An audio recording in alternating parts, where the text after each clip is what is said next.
Olá, que bom encontrar você aqui novamente. Muito obrigado pela tua participação. Assista o próximo vídeo e, se você puder, compartilhe com outras pessoas também.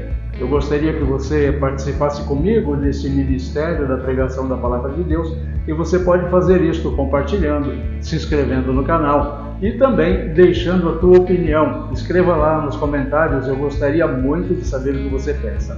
Muito obrigado, assista o vídeo e que Deus abençoe a tua vida e a vida de todas as pessoas que te amam.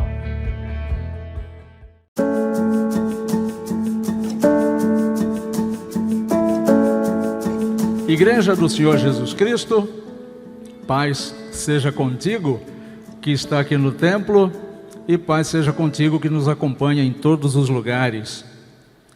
Quero compartilhar com você a leitura do livro do profeta Isaías, capítulo 25, versículos 6 ao 10. No livro do profeta Isaías, capítulo 25, versículos 6 ao 10, está escrito assim: O Senhor dos Exércitos dará neste monte a todos os povos um banquete de coisas gordurosas, uma festa com vinhos velhos, pratos gordurosos com tutanos e vinhos velhos bem clarificados. Destruirá neste monte a coberta que envolve todos os povos e o céu que está posto sobre todas as nações. Tragará a morte para sempre, e assim enxugará o Senhor Deus as lágrimas de todos os rostos e tirará de toda a terra o opróbrio do seu povo, porque o Senhor falou. Naquele dia se dirá: eis que este é o nosso Deus, em quem esperávamos, e Ele nos salvará. Este é o Senhor, a quem aguardávamos na sua salvação. Exultaremos e nos alegraremos, porque a mão do Senhor descansará neste monte, mas Moabe será trilhado no seu lugar, como se pisa a palha na água da cova da esterqueira. Que Deus nos abençoe.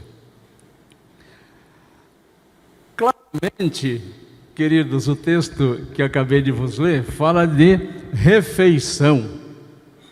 Olha aí, João, tá vendo?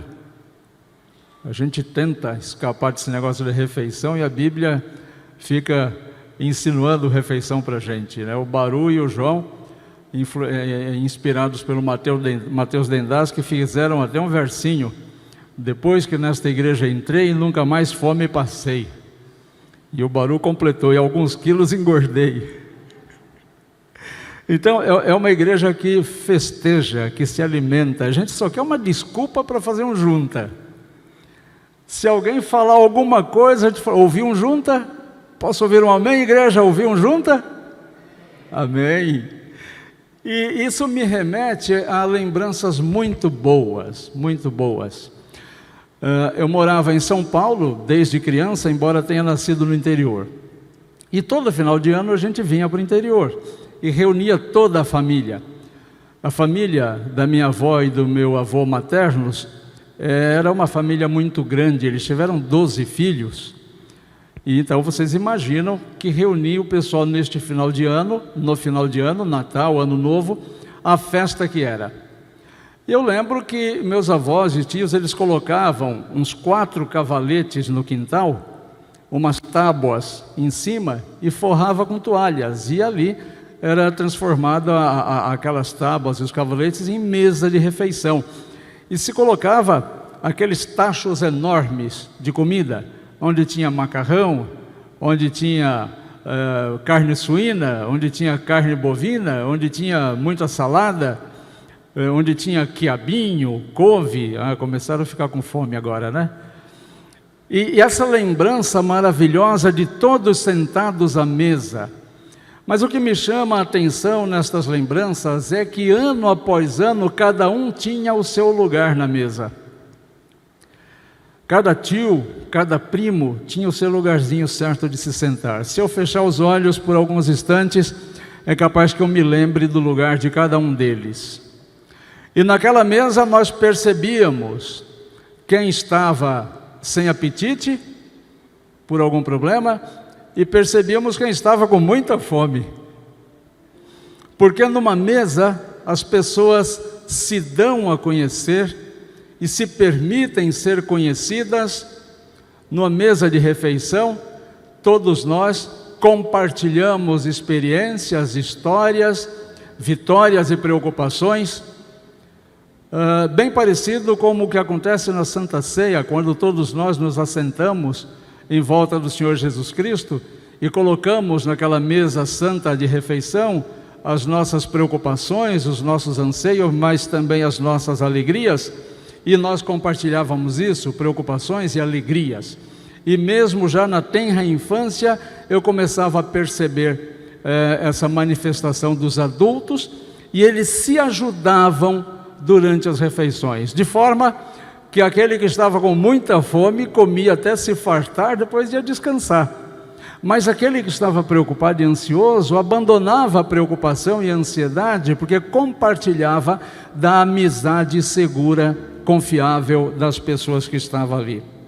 Nós sabíamos que as pessoas que estavam ali estavam em comunhão e estavam sendo abençoadas por isso. É na comunhão da mesa que nós somos abençoados. Por isso, no texto que nós lemos, o texto muito intencionalmente fala de refeição, fala de banquete. Porque Deus intervém exatamente neste ponto da história humana, na minha, na tua, na nossa história. Deus intervém na realidade da nossa vida. Deus não intervém no campo abstrato, somente no campo dos pensamentos. Ele, obviamente, transforma o nosso coração para que nos nossos sentimentos nós possamos compartilhar a realidade e ter essa realidade melhorada, edificada em qualidade. E o que a palavra de Deus nos ensina aqui no capítulo 25 de Isaías, que é uma parte de um trecho conhecido como o Apocalipse de Isaías, Deus está dizendo que o descontentamento das pessoas naquela época com tudo e com todos era tão grande que as pessoas esperavam de fato que Deus interferisse concretamente, objetivamente na vida de cada família, de cada pessoa e da sociedade, da nação como um todo. Veja que hoje não é diferente. Hoje nós vemos nações, nós vemos pessoas e famílias clamando a Deus, que Deus interfira de forma objetiva, de forma contundente em suas realidades e em suas histórias. Por que é tão parecida a nossa história com a história do tempo de Isaías? Se o tempo passou, se alguns milhares de anos já se foram, porque a história e as necessidades são diferentes enquanto história e tão semelhantes enquanto necessidades? Porque a questão do flagelo humano reside no seu coração, não é na mesa de comida. O flagelo do homem, o flagelo da mulher está no seu coração.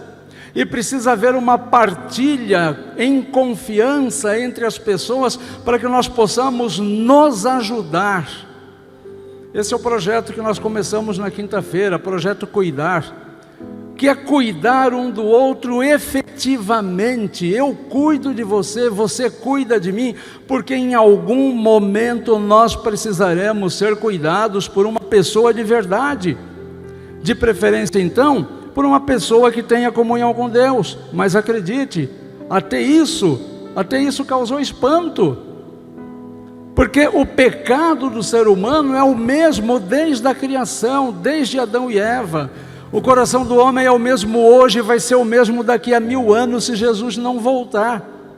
Por isso nós estamos sempre insatisfeitos, assim como o povo de Israel estava insatisfeito quando Isaías escreve esse texto, assim como hoje e assim como daqui a 100, 200 anos, nós estaremos insatisfeitos com os resultados que a sociedade humana atinge com todas as coisas. Agora, por exemplo, nós estamos vendo uma guerra absurda lá em Israel, e as pessoas estão preocupadas com a guerra? Não! As pessoas estão preocupadas se esta guerra é sinal do fim do mundo ou não. As pessoas estão tentando encaixar a guerra atual de Israel em algum texto bíblico. Que passatempo fúnebre é este? Nós queremos encontrar uma explicação teológica para a guerra em Israel. Eu comentava acho que foi com o Barufati esse fim de semana, que nós vamos ouvir 5 versões diferentes a respeito da atual guerra em Israel, e todas as 5 farão algum sentido. Até uma versão de um ateu fará algum sentido. Nós encontramos sentido em qualquer coisa, nós encontraremos os sentidos que nós quisermos encontrar nas coisas. Mas qual é a visão de Deus sobre todas as coisas? A visão de Deus é que o coração do homem está corrompido e precisa ser transformado. E Deus quer transformar o coração das pessoas, o teu e o meu, de uma forma prática, de uma forma real. O que o profeta mostrou aqui nesse texto é o seguinte: as pessoas estão cansadas das soluções que os líderes humanos têm apresentado. As pessoas querem que o próprio Deus seja o governador de suas vidas, de suas famílias, de suas nações, de seus estados, municípios. E Deus quer isso. Deus está mostrando que Ele não está alheio ao sofrimento das pessoas, seja como nação, como família, como indivíduo. E Deus quer atuar diretamente na tua vida de uma forma real. E onde está a realidade de Deus? Deus traz isso para um ponto tão real que Ele coloca a transformação de um sofrimento num banquete, numa refeição. É isso que Deus quer. Nós vamos ver a Bíblia toda falando de refeição, de banquete, de sentar à mesa e compartilhar uma refeição. O próprio Jesus diz que com relação a esse coração humano pecaminoso, Jesus diz: eu estou na porta desse coração batendo, se essa pessoa abrir, eu entrarei e cearei com ele e ele ceará comigo.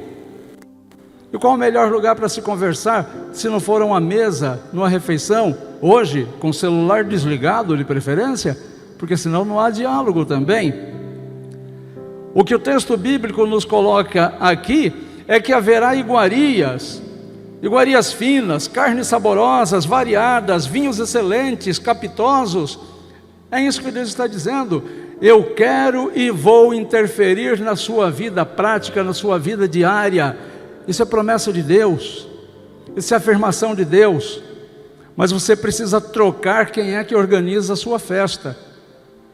A festa aqui no tempo de Isaías, e não diferentemente hoje, era realizada por grandes autoridades, grandes banquetes. E o que é que essas autoridades celebravam? Acordos, vitórias. Não é assim hoje? Quando a empresa bate a meta, o que elas dizem para os funcionários? Vamos fazer um churrasco, batemos a meta. Ah, mas é porque bateu a meta o churrasco? Não é pelo esforço do funcionário? Então veja quais são os objetivos das festas humanas.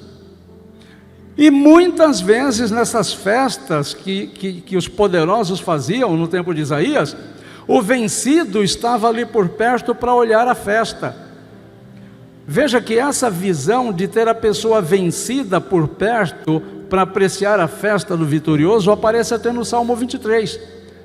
Preparas uma mesa perante os meus inimigos, adversários, ou seja, a mesa de refeição colocada e os inimigos adversários observando a vitória daquela pessoa, daquela família, daquele grupo. Essa questão da refeição é tão importante que o próprio Jesus começa o ministério dele numa festa, na bodas de Caná, numa refeição, e termina o ministério dele com uma refeição com seus amigos, com seus discípulos. Ele começa o ministério à mesa com as pessoas e encerra o ministério à mesa com as pessoas para depois ser entregue para a prisão e para a tortura. Deus quer fazer isso com você também. E Deus quer fazer sumir da sua vida, de orbitar em volta da sua vida, a fantasia de uma vitória que não é real, e trocar por uma vitória real, consistente, sincera, de resultados permanentes. Deus quer fazer isso. E Deus quer fazer disto um acontecimento na tua vida. Não uma coisa corriqueira que você sequer percebeu. Não. Ele quer fazer isso uma coisa notória, onde você reúna as pessoas para celebrar, para comerem juntas, para glorificar a Deus pela intervenção de Deus na vida tua, da família, do teu trabalho, dos teus negócios, dos teus filhos, dos teus netos. Deus quer fazer isto. E Deus pode fazer isso, como fez com a gente simples de Israel, acostumada a comer uma vez por dia. O povo de Israel só comia uma vez por dia, não tinha condição de fazer 2, 3, 5 refeições, como é feita hoje. Então quando Deus diz, vou colocar para vocês uma mesa farta, sabe o que é isso no ouvido de quem só se alimentava uma vez por dia? Sabe o que é no coração de quem sofre, Deus dizer assim, eu quero acabar com o teu sofrimento, eu quero fazer um banquete de alegria na tua vida? As pessoas que ouviam Deus dizendo, você come uma vez por dia e eu quero preparar um banquete na sua vida, as pessoas olhavam meio cismadas. Hoje, quando Deus diz, eu quero transformar a tua vida numa grande festa, nós olhamos para Deus meio cismados também. E por isso é difícil nós abandonarmos uma vida velha, pequena, amarelada, para uma vida cheia de cores na presença de Deus. Porque isso nos causa uma insegurança. Nós duvidamos de Deus. Não é de se assustar que por conta disso haja tantos religiosos e tão poucos cristãos. Neste banquete que Deus quer preparar para você, quem vai ser o inimigo que estará presente? Haverá também um inimigo vencido, que estará observando você festando, se alimentando numa festa com o próprio Deus sentado contigo ali. O versículo 8 do texto que vos li diz quem é esse ser que será vencido. A morte será vencida. A morte será vencida. Mas não só a morte física vencida por Jesus no túmulo da ressurreição. Não, a morte em todos os sentidos, a morte dos sentimentos, a morte da sua mente, a morte, o luto causado no teu sentimento pelo desaforo de um irmão, pelo descaso de uma pessoa que você amava, pela indiferença de alguém em quem você buscou socorro, pela frustração em quem você depositou muita expectativa. Esse tipo de morte, que hoje talvez seja muito mais grave do que a morte física, porque as pessoas são assassinadas e transformadas em zumbis, mortos-vivos, vão andando, mas com semblante descaído, com coração peludo, desacreditadas da vida, desacreditadas dos sentimentos, porque foram forjadas para não acreditarem mais nisso. Comida, para quem come uma vez por dia, uma vida com Deus, para quem sofre tanto nesta vida. Sim, Deus está dizendo que o inimigo, este inimigo que te mata aos poucos, esse inimigo que te perturba aos poucos, que inimigo que é esse? O medo, a ansiedade, a enfermidade, a infidelidade, a traição, a ignorância. Estes inimigos, sim, ficarão observando a tua vitória. Não se trata só da morte física. E neste encontro não faltarão músicas, os cantos, as danças, lindas músicas como hoje. O grupo de louvor hoje estava inspiradíssimo, hein? Que coisa maravilhosa. Hoje o grupo de louvor se supera a cada domingo. Então não haverá neste encontro também as músicas, a sensação de alegria, o sentimento alegre. Como criança, quando está feliz, quando você dá uma balinha para a criança colocar na boca, ela põe a balinha na boca e fica balançando o corpinho, cantando. Não é assim que a criança faz? É isso que Deus quer fazer com você. Colocar uma sensação boa, alegre na tua vida, para que você cante constantemente. E não haverá oportunidade neste encontro para cear com Deus, em que você já não receba dele próprio a letra da música a ser cantada. E o profeta colocou a letra, inclusive, aí no texto. Veja nos versículos 9 e 10, está colocada já a letra que você cantará nesta canção. Eis que este é o nosso Deus, em quem esperávamos, e Ele nos salvará. Este é o Senhor em quem aguardávamos. Na sua salvação exultaremos e nos alegraremos, porque a mão do Senhor descansará neste monte. Esse é o cântico que o Senhor quer que você cante. E qual que é o monte onde você vai armar esta mesa? É a família? É o teu coração individualmente? É o teu trabalho? É a tua cidade? É a tua igreja? Onde você quer que esta mesa seja montada para que esse inimigo chamado morte em todos os aspectos seja derrotado?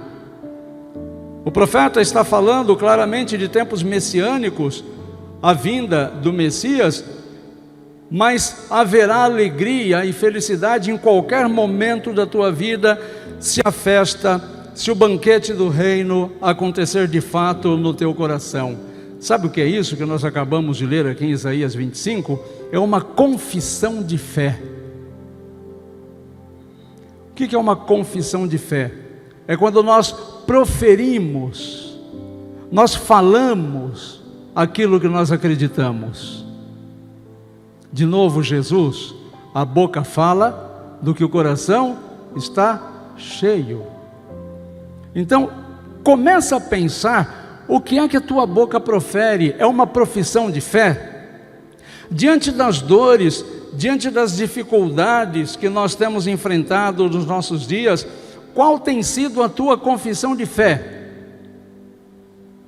Muitas vezes, antes nós diríamos: ó Senhor, Tu és o meu Deus. Mas quando surge um probleminha desse tamanzinho, nós mudamos e dizemos: Deus me abandonou. Não precisa muita coisa não, para falarmos Deus me abandonou. Coisinha bem pouca. Quando tudo vai bem, nós cantamos: o Senhor, ó Senhor, Tu és o meu Deus, o Senhor é meu pastor, nada me faltará. Para no primeiro impropério, ai, Deus me abandonou. Então nós precisamos refletir quais são as atitudes de uma pessoa que tem Deus como seu Senhor. São atitudes muito mais concretas, confiantes, carregadas de certeza, carregadas de amor. Assim tem que ser a atitude de quem tem Deus no coração. Assim como aquele grupo para quem Isaías escreveu, a nossa comunidade, a minha vida e a tua vida, nós passamos a testemunhar e a sustentar a verdade de que Deus é o Senhor da história. E não importa se ali está em guerra e se aqui estão querendo matar bebês, esta não é a questão. A questão é que Deus está no controle de todas as coisas. A questão é que Deus está no controle da tua vida, de que Deus está no controle da tua família, de que Deus está no controle da tua nação, da tua cidade.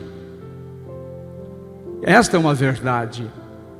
Mas a partir do momento que você não confessa, você não compartilha esta verdade, você não contamina outros com esta verdade. E quantas vezes nós somos surpreendidos reproduzindo confissões contrárias, de desânimo, de medo, de susto, de desestímulo.